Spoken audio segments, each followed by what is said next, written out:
Potential होता है electric field into में डिस्टेंस, ठीक है। तो ये वाला इलेक्ट्रिक फील्ड तो इस वाले डिस्टेंस में, इस वाले में और इस वाले में, ये डिस्टेंस है, हमने डी में से टी को सेपरेट कर दिया तो आ गया। प्लस में एक इलेक्ट्रिक फील्ड हो रहा है, कौन सा इलेक्ट्रिक फील्ड, ई आई।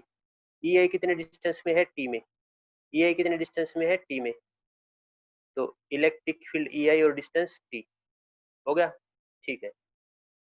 अब आगे सोल्व करते हैं इसको। देखो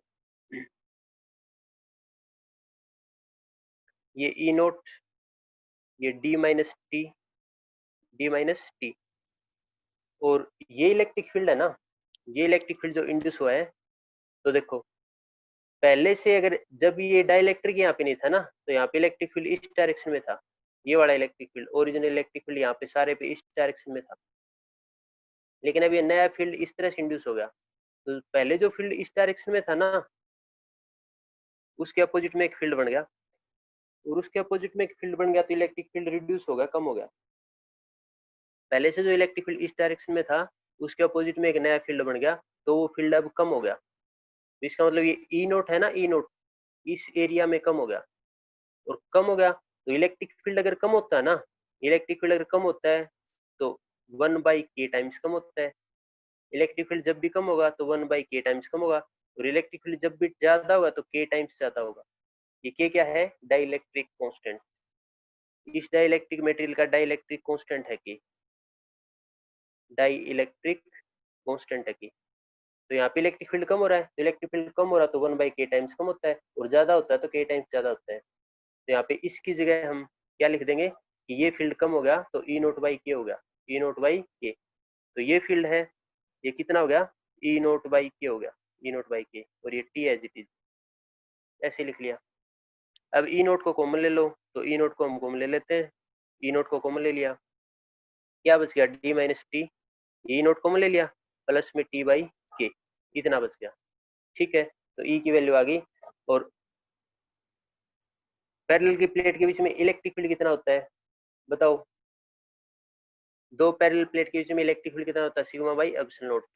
तो वही सारा सेम लिखना है, यहाँ पे क्या लिखते हैं, sigma by epsilon naught, sigma by epsilon naught, और ये as it is d minus T plus T by के, इतना आ गया, ठीक है। तो हमारे पास देखो सी की वैल्यू इतनी आ गई, बी की वैल्यू ये आ गई, क्या निकालना है, कैपेसिटेंस निकालना है, निकाल लो कैपेसिटेंस, ये रही कैपेसिटेंस, क्या है, क्यू बाई वी, क्यू की वैल्यू सिग्मा ए, वी की वैल्यू ये रही, ये वी की वैल्यू रही, तो सिग्मा बाई एप्सिलॉन नॉट, ये D minus T plus T by के, इतना आ गया। सिग्मा से सिग्मा कट जाएगा, सिग्मा सिग्मा कटकर एप्सिलॉन नॉट ऊपर चला जाएगा, एप्सिलॉन नॉट ऊपर, और एप्सिलॉन नॉट ऊपर चला जाएगा तो ये आंसर आ गया, C is equal to epsilon naught A, ये बच गया D minus T plus T by के, इतना बच गया। तो जब भी कैपेसिटर की प्लेट के बीच में डाइलेक्ट्रिक मटेरियल डालेंगे तो उसकी कैपेसिटेंस इतनी आएगी। तो डाइलेक्ट्रिक डालने से कैपेसिटेंस बढ़ गया फिर घट गई, ये कैपेसिटेंस इंक्रीज हुई है डिक्रीज हुई है, तो यहाँ से देख लो, जब पैरेलल प्लेट के बीच में कुछ भी नहीं था तो कैपेसिटेंस कितनी थी, तो कैपेसिटेंस ये थी epsilon naught A by D. लेकिन अब कितनी होगी, अब कैपेसिटेंस इतनी होगी, इस डी में से कुछ कम हो गया, डी में से कुछ कम हो गया, और नीचे अगर कम हो गया तो ये इनवर्सली प्रोपोर्शनल है, तो ये ज्यादा हो जाएगा, तो ये कैपेसिटेंस इंक्रीज हो जाएगी। तो कई बार एक नंबर में पूछ लेता है, when dielectric inserted between plates of capacitor then its capacitance increase or decrease, तो हम ये कहेंगे कैपेसिटेंस इंक्रीज होगी, ठीक है। फिर दोबारा देख लो एक बार, यहाँ से कुछ बच्चे पूछना चाहेंगे जरूर। कैपेसिटर के बीच में ओरिजिनल इलेक्ट्रिक फील्ड है, डाइलेक्ट्रिक डाल दिया तो इस पे चार्ज इंड्यूस हो गए, तो पॉजिटिव की वजह से नेगेटिव, नेगेटिव वजह से पॉजिटिव, तो पॉजिटिव से बाहर की तरफ होता है इलेक्ट्रिक फील्ड, तो इस पॉजिटिव के बाहर की तरफ, तो ये अपोजिट डायरेक्शन में हो गया। कैपेसिटेंस ये हो गया, चार्ज सिग्मा ए होता है, और पोटेंशियल होता है ई डी, डी का मतलब डिस्टेंस। तो दो इलेक्ट्रिक फील्ड है, ई नोट और ई आई, तो दोनों लिखने पड़ेंगे, ई नोट और ई आई, और साथ में डिस्टेंस का मल्टीप्लाई कर देंगे। ये ई नोट कितने डिस्टेंस में है, ई नोट इस वाले डिस्टेंस में, एक तो ये बीच वाला और एक ये बीच वाला, क्योंकि यहाँ पर तो दूसरा आ गया, तो ये बीच वाला डिस्टेंस कितना है, इस सारे डिस्टेंस में से ये सेपरेट कर दो, डी में से टी सेपरेट कर दो, ये बीच का डिस्टेंस आ जाएगा, तो आ गया बीच का डिस्टेंस डी माइनस टी। ई आई कौन से डिस्टेंस में है, इसी डिस्टेंस में है टी में, तो ये इतने में ही है।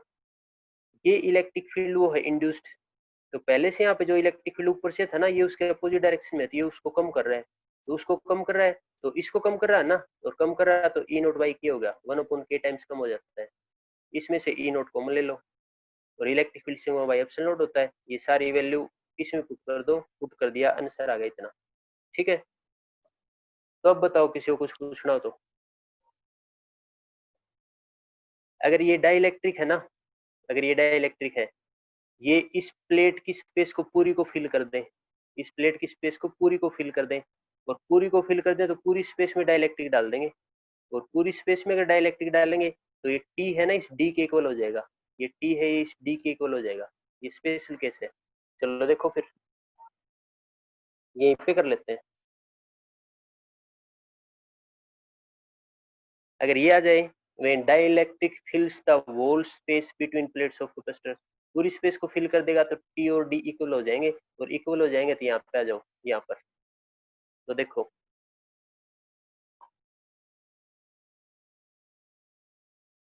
ये ऊपर वाला as it is, epsilon naught a as it is. मैं कह रहा हूँ कि टी है वो डी के इक्वल हो जाएगा, टी है वो डी के इक्वल, तो ये डी, और टी है वो डी के इक्वल हो जाएगा, तो यहाँ पर भी डी, यहाँ पर भी डी आएगा, प्लस डी बाई के आ गया ना। डी से डी कट गया तो ये तो कैंसिल, ये डी बाई के ऊपर चला गया, तो के ऊपर चला गया तो के ऊपर चला गया, एप्सिलॉन नॉट ए अपॉन में डी बच गया, है ना। ये के ऊपर चला जाएगा तो इतना आ गया। तो जब डाइलेक्ट्रिक पूरी कैपेसिटर की स्पेस को फिल कर देगी तो कैपेसिटेंस है वो के टाइम बन जाएगी। किसकी के टाइम, देखो इसकी, ये कैपेसिटेंस जब थी जब प्लेट्स के बीच में कुछ भी नहीं था, तो इसका मतलब कैपेसिटेंस पहले वाले की के टाइम्स हो जाएगी। अगर डायल इस कैपेसिटर की प्लेट के बीच में डाइलेक्ट्रिक मटेरियल डाल देंगे तो, डाइलेक्ट्रिक मटेरियल नहीं डालते तो कैपेसिटेंस होती है epsilon naught A by D, और मटेरियल डाल देंगे तो के टाइम्स इंक्रीज हो जाएगी। और के टाइम्स तब होगी इंक्रीज जब पूरी स्पेस में फिल कर देंगे। अगर पूरी स्पेस में फिल नहीं करेंगे, बीच में थोड़ा सा डालेंगे, तो कैपेसिटेंस का फॉर्मूला ये है, epsilon naught A D minus T plus T by के, याद रखना है। ठीक है, अब नेक्स्ट पढ़ते हैं। नेक्स्ट क्या पढ़ेंगे, इसी से रिलेटेड है।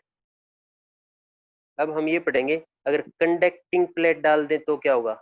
अब तो हमने डाइलेक्ट्रिक स्लैब डाला ना, डाइलेक्ट्रिक स्लैब, डाइलेक्ट्रिक मटेरियल वो मटेरियल होता है जिसपे चार्ज तो बढ़ जाते हैं पर वो इलेक्ट्रिसिटी को कंडक्ट नहीं करता, इलेक्ट्रिसिटी को कंडक्ट नहीं करता। लेकिन अब हम ऐसा मटेरियल डालेंगे जो इलेक्ट्रिसिटी को कंडक्ट करता है, कंडक्टिंग प्लेट। तो देखो फिर, ये कैपेसिटर है, इसके बीच में कंडक्टिंग प्लेट डाल दी, सेम वही बात है, इस पे पॉजिटिव चार्ज और इस पे नेगेटिव चार्ज। कंडक्टिंग प्लेट डाल दी तो इस पे नेगेटिव चार्ज इंड्यूस होगा और इस पे पॉजिटिव चार्ज, वही केस आ रहा है। कैपेसिटर की प्लेट के बीच का डिस्टेंस डी और इसकी थिकनेस टी, वही सेम ले ली सारी चीजें। निकालनी हमने है कैपेसिटेंस, कैपेसिटेंस होता है क्यू बाई वी, क्यू की वैल्यू सिग्मा ए और वी की वैल्यू हम निकाल लेंगे। वी की वैल्यू कैसे निकाल लें, अभी बताई थी। ये यहाँ पे original electric field E note, यहाँ पे इंड्यूस्ड इलेक्ट्रिक फील्ड ई आई, है ना। सेम उसी तरीके से निकालना है। तो ई नोट के साथ में लिख दिया था मैंने डी माइनस टी, ई आई के साथ में लिख दिया था मैंने टी, ई आई के साथ में टी लिख दिया था। फिर मैंने ये लिख दिया था कि ई नोट और ये डी माइनस टी, और यहाँ पे लिखा था मैंने कि इलेक्ट्रिक फील्ड कम हो रहा था तो ई नोट बाई के लिख दिया था, इलेक्ट्रिक फील्ड कम हो रहा था ई नोट बाई के।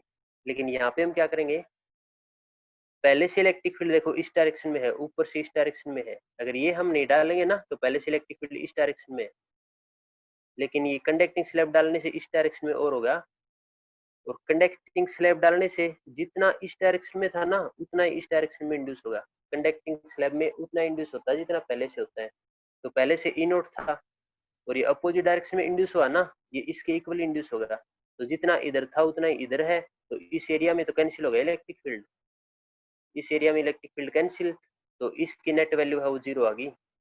ये इंड्यूस्ड इलेक्ट्रिक फील्ड है, इसकी नेट वैल्यू जीरो, क्योंकि जितना इस डायरेक्शन में था उतना ही इंड्यूस हुआ तो कैंसिल हो गया, तो इस एरिया में इलेक्ट्रिक फील्ड कैंसिल, तो जीरो होगा। जीरो होगा तो बस आ गया आंसर। इसकी जगह क्या लिखें, सिग्मा बाई एप्सिलॉन नॉट, जैसा पिछले वाले में किया था, और ये डी माइनस टी आ गया ना। बस ये वैल्यू इसके अंदर पुट कर दो, तो इसके अंदर पुट कर देते हैं।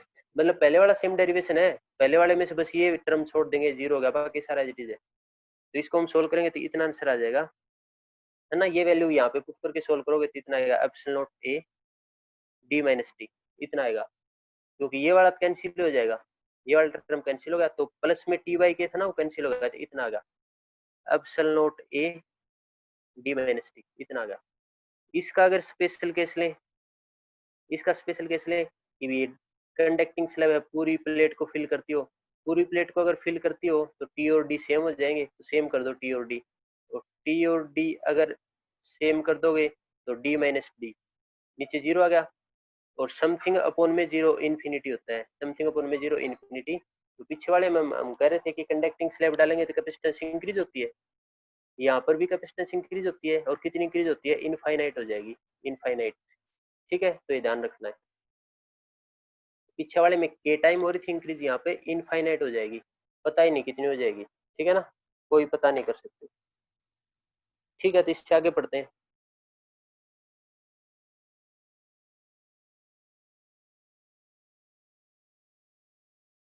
याद जाके दोबारा पढ़ोगे, इनमें से एक डेरिवेशन जरूर आएगा एग्जाम में, capacitance of parallel plate, simple आ सकता है, डाइलेक्ट्रिक कंडक्टिंग स्लैब का आ सकता है, तो डाइलेक्ट्रिक कंडक्टिंग स्लैब का तो बहुत इंपॉर्टेंट है, मोस्ट इंपॉर्टेंट। अब हम ये पढ़ेंगे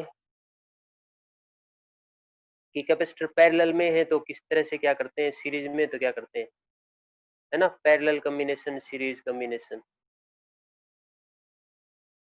देखो तो कैपेसिटर अगर पैरेलल में है तो कैपेसिटर को सीधा ऐड कर देते हैं, रेजिस्टेंस से उल्टा ये, रेजिस्टेंस अगर सीरीज में होते थे ना तो सीधा ऐड करते थे R is equal to R1 plus R2, लेकिन कैपेसिटर उससे उल्टा है, कैपेसिटर पैरेलल में तो सीधे ऐड हो जाएंगे, और अगर सीरीज में है तो जिस तरह से रेजिस्टेंस पैरेलल में होते थे ना उस तरह से सोल्व होंगे। ठीक है, तो सीरीज में तो 1/c is equal to 1/c1 plus 1/c2, इस तरह से सोल्व होंगे। ठीक है, चलो इनका कोई क्वेश्चन देख लेते हैं। तो क्वेश्चन हम इस तरह से देखेंगे, यहाँ पे कैपेसिटर दे दिया, यहाँ पे और दे दिया एक कैपेसिटर, यहाँ पे दे दिया एक कैपेसिटर, यहाँ पे और दे दिया एक कैपेसिटर। ठीक है, इतना दे दिया, इसकी कैपेसिटेंस 2 माइक्रोफेराड, इसकी 2 माइक्रोफेराड, इसकी 1 माइक्रोफेराड, और इसकी 1 माइक्रोफेराड। ये पॉइंट ए है, ये पॉइंट बी है, ए से बी तक की टोटल कैपेसिटेंस निकाल के दिखा दो, जहां पर भी पैरेलल कॉम्बिनेशन दिखे तो सीधे जोड़ देना, और सीरीज कॉम्बिनेशन देखे तो ऐसे करना, सोल्व करना है, तो करके दिखाओ ए से बी के बीच की कैपेसिटेंस कितनी आई, करो सोल्व, तुम्हारे लिए ये। कुछ बच्चों को ये नहीं पता लग रहा कहाँ पे सीरीज है कहाँ पे पैरेलल है, ये नहीं पता लग रहा। देखो मैं बता देता हूँ कहाँ पे सीरीज होता है कहाँ पे पैरेलल। अगर तुम्हें इस तरह से कोई दिखा देना, इस तरह से, तो साफ बता दोगे पैरेलल कॉम्बिनेशन है। क्यों है पैरेलल, इधर एक पॉइंट लो और इधर एक पॉइंट लो, है ना, इस पॉइंट से देखो ये दोनों कनेक्टेड है, इस पॉइंट से दोनों डायरेक्टली कनेक्टेड है, और इस पॉइंट से दोनों डायरेक्टली कनेक्टेड है, तो ये पैरेलल है, पैरेलल। अगर ऐसा हो तो तुम कह दोगे सीरीज में, और डेफिनेशन क्या देंगे सीरीज की, इस पॉइंट से देखो ये अकेला कनेक्टेड है, और इस पॉइंट से ये अकेला कनेक्टेड है ना, तो अगर जितने भी कैपेसिटर दे रखे हैं उनके दोनों तरफ पॉइंट लेंगे, अगर इस पॉइंट से यहाँ पे दो कैपेसिटर थे तो दोनों कनेक्टेड है, एक तीसरा और ले लो ऊपर, तीसरा और ले लो ऐसे करके, तो देखो इस पॉइंट से तीसरा भी कनेक्टेड है, तो ये तीनों का पैरेलल कॉम्बिनेशन है। तो जितने पॉइंट ले रखे हैं उस पॉइंट से अगर सारे कैपेसिटर कनेक्टेड है, इस पॉइंट से भी सारे कनेक्टेड है, तो पैरेलल है। अगर इस पॉइंट से ओनली एक कनेक्टेड है तो पैरेलल नहीं है। तो देख लो फिर यहाँ पे, इसके बाद कुछ तो इसको सीरीज में मान रहे हैं, कुछ इसको पैरेलल में मान रहे हैं, ये गलती कर रहे हैं। तो क्या करें, यहाँ पे एक पॉइंट लो, अगर समझ में नहीं आ रहा तो यहाँ पे एक पॉइंट लो और यहाँ पे एक पॉइंट लो, ले लिया पॉइंट, इस पॉइंट से ये भी कनेक्टेड है और ये भी कनेक्टेड है, और इस पॉइंट से ये भी कनेक्टेड है और ये भी कनेक्टेड है, इन दोनों पॉइंट के बीच में ये पैरेलल में है, इन दोनों पॉइंट के बीच में ये पैरेलल में, और पैरेलल में तो सोल्व कर लेंगे। देखो तो फिर यहाँ से स्टार्ट करो, ये पॉइंट ए है, ए के बाद कैपेसिटर ये है ना, जिसका समझ में नहीं आ रहा उसको छोड़ दो, तो इसको हमने छोड़ दिया, 2 माइक्रोफेराड को छोड़ दिया। अब इस और इस पॉइंट के बीच में, तो ये पॉइंट मैंने ऐसे ले लिए, इन दोनों पॉइंट के बीच में देखो ये पैरेलल में है, क्योंकि मैंने पॉइंट लेके देखे, ये दोनों इससे डायरेक्ट कनेक्टेड है, ये भी डायरेक्टली कनेक्टेड है, इन दोनों पॉइंट के बीच में पैरेलल में है, तो पैरेलल में है तो सीधे ऐड होंगे, सीधे ऐड होंगे तो 2 और 1 3 बन गए, तो इन दोनों पॉइंट के बीच में टोटल कैपेसिटेंस आ गई 3 आ गई ना। और इससे आगे देखो एक और बच गया, तो इससे आगे एक और बच गया, ये पॉइंट बी आ गया और ये कैपेसिटेंस है 1 2 3 1 हो गया। अब तीनों सीरीज में है, अब है तीनों सीरीज में, और अब तीनों सीरीज में तो ये लगा दो। तो अब तीनों सीरीज में तो लगाओ फिर 1/c इक्वल टू 1/2, ये 3 है तो 1/3, ये 1 है तो 1/1। क्या एलसीएम आएगा?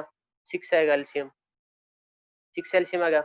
ये 3 पे जाएगा तो 3, ये 2 पे जाएगा तो 2, और ये 6 पे जाएगा तो 6।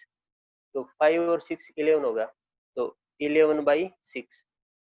इसका उल्टा करेंगे क्योंकि 1/c नहीं निकालना हमने तो c निकालना है। उल्टा करो, उल्टा करेंगे 6/11, तो 6/11 बिल्कुल सही है। ये था सनील का था आंसर, और किसका था ये? दीक्षा का, सनील और दीक्षा का था। ओके ठीक है। तो कैपेसिटर करवा दिया मैंने आज, और कैपेसिटर का मतलब हमने फर्स्ट यूनिट के मोस्ट इंपोर्टेंट टॉपिक सारे कर लिए, है ना।